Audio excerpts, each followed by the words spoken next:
All right. Senators and representatives, my name is Kristen Besega, and I'm the president of the Glastonbury Education Association, speaking to you on behalf of our 500 members and their families. I'm here to support SB 1199 and HB 6884.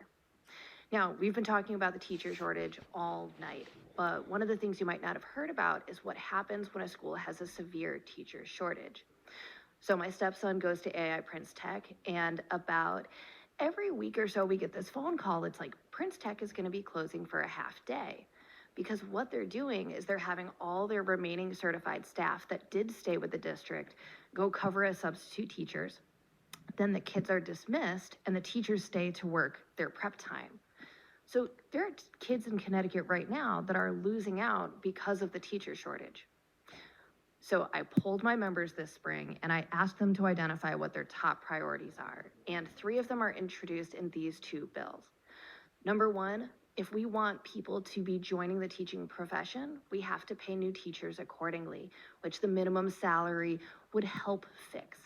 Because when I talk to my students who are juniors in high school, they don't want to be teachers because they feel like it won't pay their bills and they won't be able to make a down payment on a house. They won't be able to, pay their student loan debt.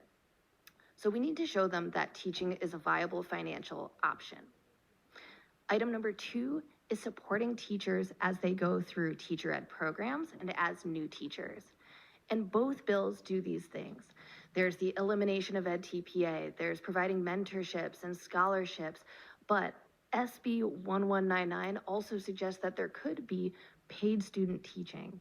And what that would have meant to me when I was a student teacher, my daughter was 7 months old, and as a student teacher, I had to work full-time outside of the home, pay full-time for daycare, pay for tuition, and all the time that I was working, I was not making an income to actually support my family. So if we want people to be able to get through student teaching and get into the classroom, they need to get paid for that work that they are doing.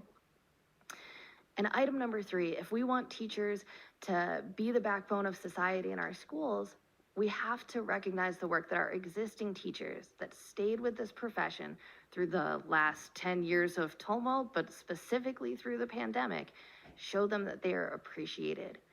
Now, the pandemic pension credit is probably the thing my members ask me about the most.